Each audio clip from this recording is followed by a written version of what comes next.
ಶಿವಮೊಗ್ಗ ಜಿಲ್ಲೆಯ ಅಂಬಾರಗೋಡ್ಲು ಕಳಸವಳ್ಳಿ ನಡುವೆ ಶರಾವತಿ ಹಿನ್ನೀರಿನಲ್ಲಿ ನಿರ್ಮಿಸಿರುವ ನೂತನ ತೂಗು ಸೇತುವೆಗೆ ಸಿಗಂದೂರು ಚೌಡೇಶ್ವರಿ ಹೆಸರು ಇಡಲಾಗುವುದು ಎಂದು ಕೇಂದ್ರ ಹೆದ್ದಾರಿ ಹಾಗೂ ಭೂ ಸಾರಿಗೆ ಸಚಿವ ನಿತಿನ್ ಗಡ್ಕರಿ ಘೋಷಿಸಿದರು.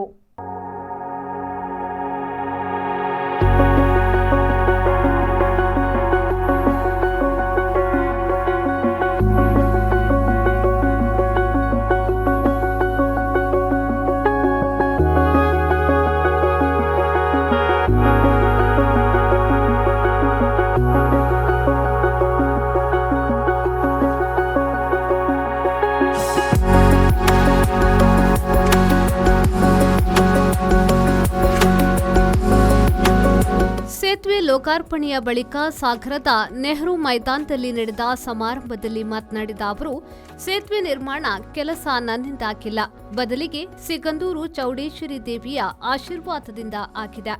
ಆ ತಾಯಿಯ ಹೆಸರು ಇರಿಸುವ ಮೂಲಕ ಈ ಭಾಗದ ಜನರ ಭಾವನೆಗಳನ್ನು ಗೌರವಿಸಲಾಗುತ್ತಿದೆ. ಸ್ಥಳೀಯರು ಇಲ್ಲಿಯವರೆಗೆ ಲಾಂಚ್ಗಳ ಹೊರತಾಗಿ 100 ಕಿಲೋಮೀಟರ್ನಷ್ಟು ದೂರ ಕ್ರಮಿಸಿ ಹೊರ ಜಗತ್ತಿನ ಸಂಪರ್ಕ ಪಡೆಯಬೇಕಿತ್ತು. ಸೇತುವೆ ನಿರ್ಮಾಣದಿಂದ ಶಾಶ್ವತವಾಗಿ ಅವರ ಭವನೆ ನೀಗಿಸಿದ ತೃಪ್ತಿ ಇದೆ ಎಂದರು. 2030ರ ಡಿಸೆಂಬರ್ ವೇಳೆಗೆ ಕರ್ನಾಟಕದಲ್ಲಿ 5 ಲಕ್ಷ ಕೋಟಿ ವೆಚ್ಚದ ಹೆದ್ದಾರಿ ಹಾಗೂ ಮೂಲಸೌಕರ್ಯ ನಿರ್ಮಾಣ ಕಾಮಗಾರಿಗಳು ಪೂರ್ಣಗೊಳ್ಳಲಿವೆ ಎಂದು ವಿಶ್ವಾಸ ವ್ಯಕ್ತಪಡಿಸಿದರು.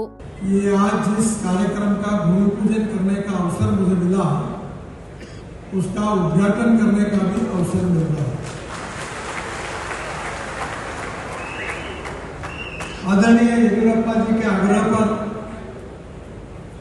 मैं यहाँ आया था और विशेष रूप से ये ब्रिज की कॉस्ट बहुत ज़्यादा थी और आप सब लोगों को बहुत तकलीफ हो रही थी. उस समय इस लेन को एनएच जाहिर करने का निर्णय हुआ. काफ़ी अड़चने आई और माता सिंदूर चौड़ेश्वरी देवी जी के आशीर्वाद से ये सफल हुआ और आज आपके सामने माता के चरणों में ये ब्रिज और ये रोड समर्पित हो रहा है. इस बात की मुझे बहुत बहुत खुशी है. मैं यहाँ की जनता का बहुत बहुत हृदय से स्वागत करता हूँ, धन्यवाद देता हूँ. इसके साथ साथ ये जो ऐतिहासिक ब्रिज बना हुआ है इसका नाम माता सिंगदूर चौड़ेश्वरी देवी के नाम से रखने की मांग हुई है.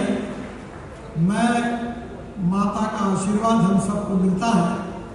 मैं इस नाम की घोषणा कर रहा हूँ कि इसके बाद इसको माता सिंगदूर चौड़ेश्वरी देवी ऐसे इस ब्रिज का नामकरण होगा. 20 करोड़ 102 किलोमीटर ये 85% वर्क पूरा हुआ है.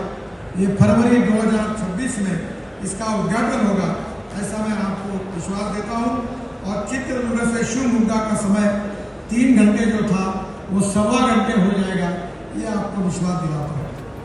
ಇದೇ ಸಂದರ್ಭದಲ್ಲಿ ರಾಜ್ಯದ ವಿವಿಧೆಡೆ 2056 ಕೋಟಿ ರೂಪಾಯಿ ವೆಚ್ಚದ ವಿವಿಧ ಯೋಜನೆಗಳ ಲೋಕಾರ್ಪಣೆ, ಕೆಲವು ಕಾಮಗಾರಿಗಳ ಶಂಕುಸ್ಥಾಪನೆಯನ್ನ ಕೇಂದ್ರ ಸಚಿವ ನಿತಿನ್ ಗಡ್ಕರಿಯವರು ನೆರವೇರಿಸಿದ್ರು.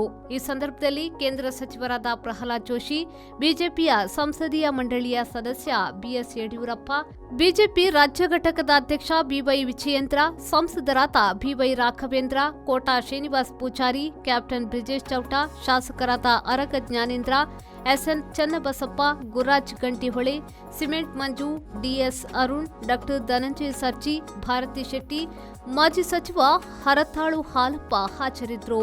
ನಮ್ಮ ಸ್ವಾಭಿಮಾನದ ಸಂಕೇತ ನಮ್ಮ ಅಂಬಾರಗೋಡು ಕಳಸವಳ್ಳಿ ಸೇತುವೆಯನ್ನ